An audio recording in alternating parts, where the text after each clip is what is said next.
Chapter 13. Fuku's Great Adventure. The next day before dawn, when everyone was still asleep, Fuku woke up abruptly.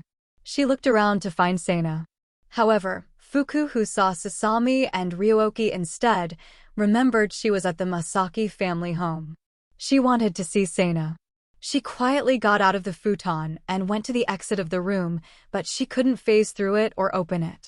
She was about to burst into tears when a gap in the door appeared. Ryoki had gotten up and opened it for her. Mia. Maya. Fuku immediately sniffed the ground and tried to find traces of Seina. Ryoki lifted Fuku up to her strangely and connected her forehead gem to hers. As a result, she learned that Fuku's main body was under maintenance, and she couldn't access its systems to find Seina.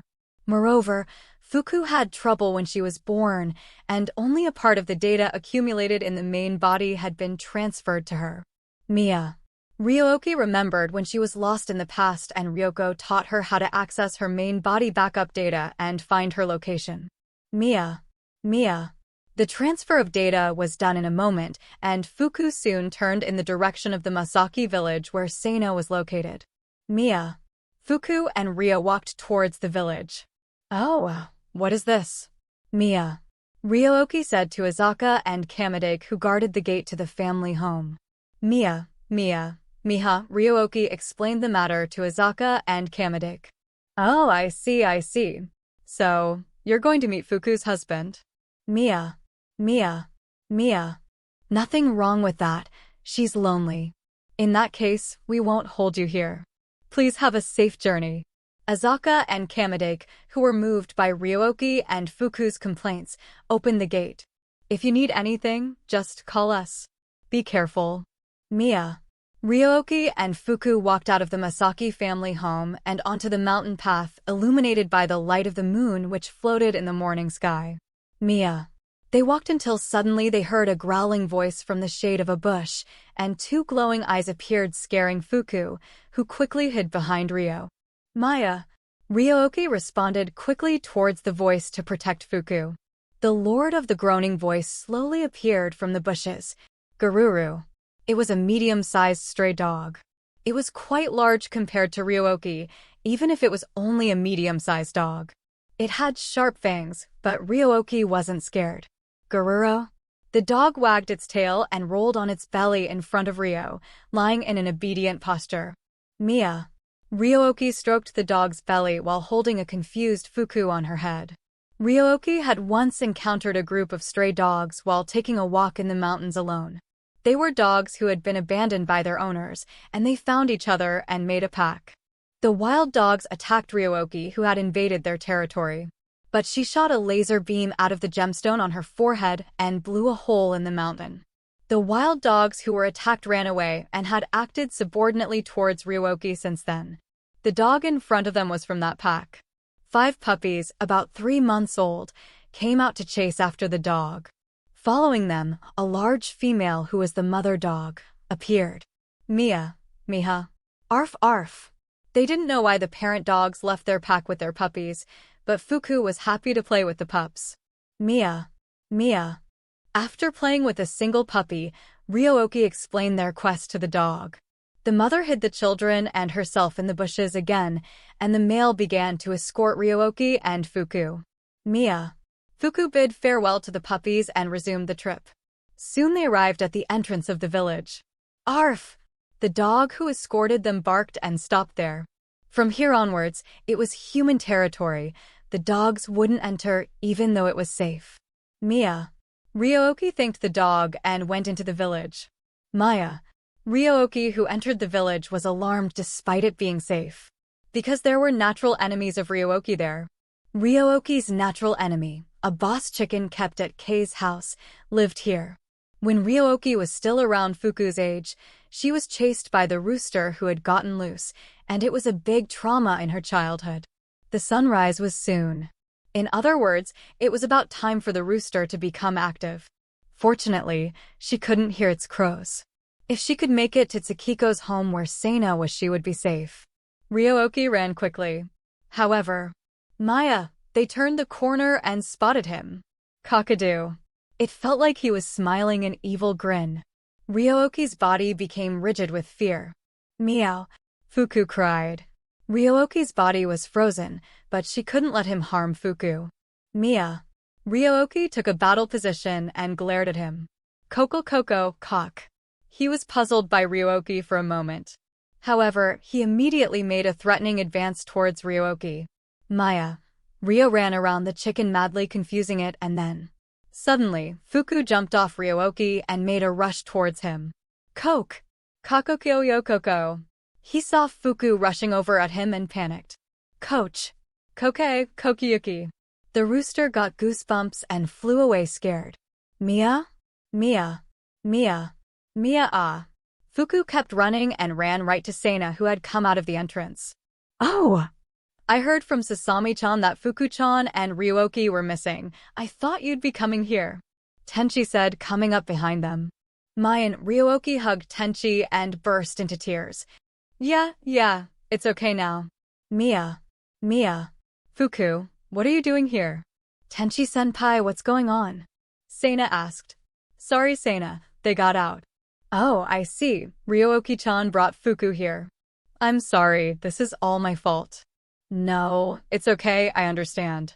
Good. Well, at least everyone's safe this time. Don't worry, I've been watching over them.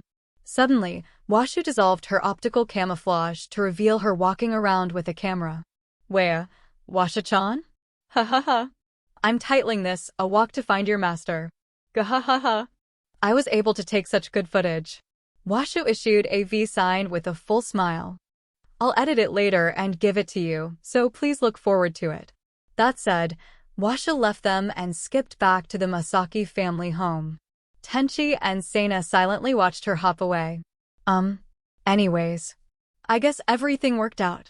Yes. That's right, I'll be more careful next time. Thank you for your patience and thank you Ryooki-chan. Mia.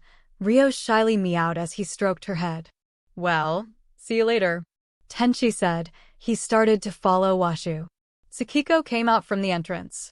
Seina, I heard someone's voice. Is it a guest? It's just Tenchi-senpai. Oh! Sakiko noticed Fuku on Seina's shoulder. Is that Fuku-chan? Yes, Ryooki-chan brought her here. She was probably lonely because you left her with him. Come here, Fuku-chan. She came to Sakiko who picked her up and petted her. Mia? Nice to meet you, I am Sakiko.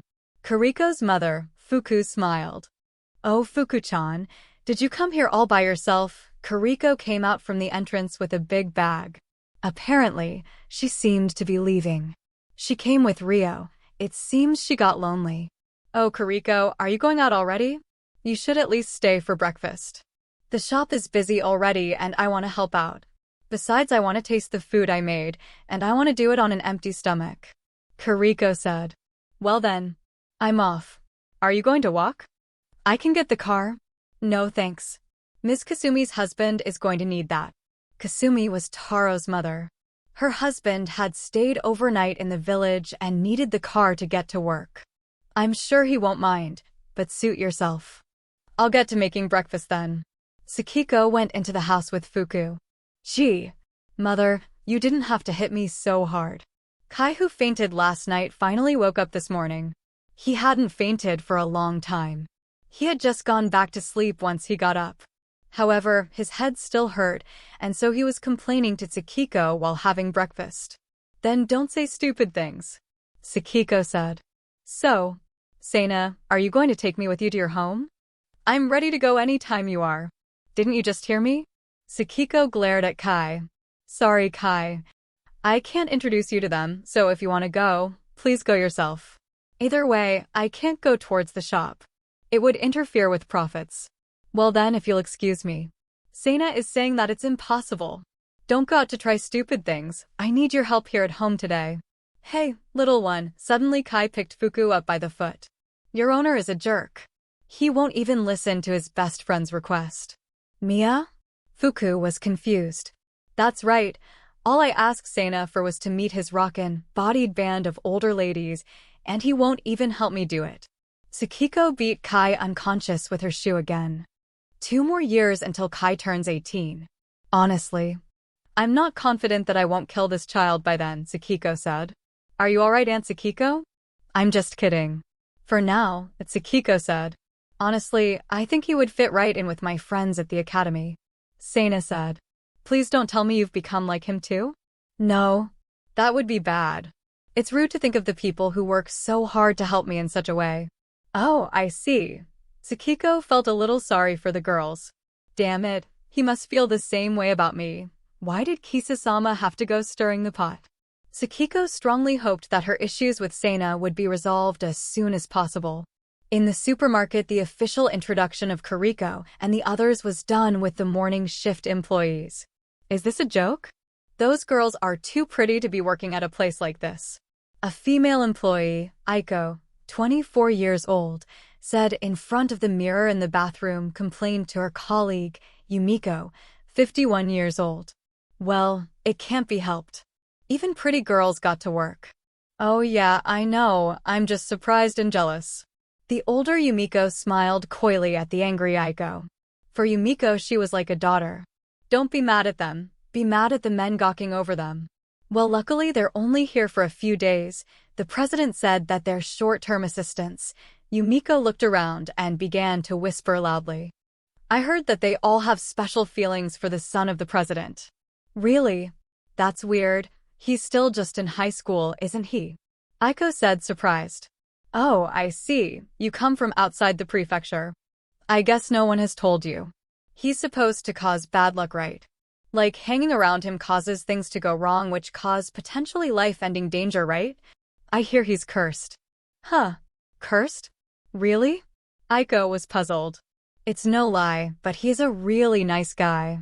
But his bad luck, well, it causes him to get injuries all the time, and I mean big injuries like going to the hospital many times a year.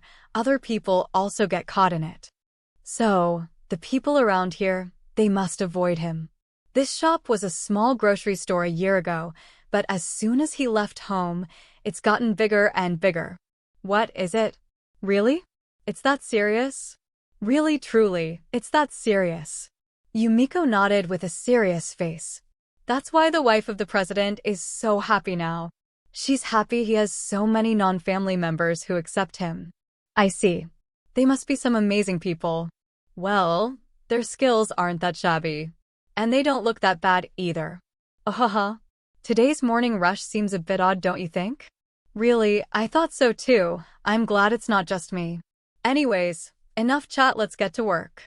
Yumiko left, pulling Aiko out with her.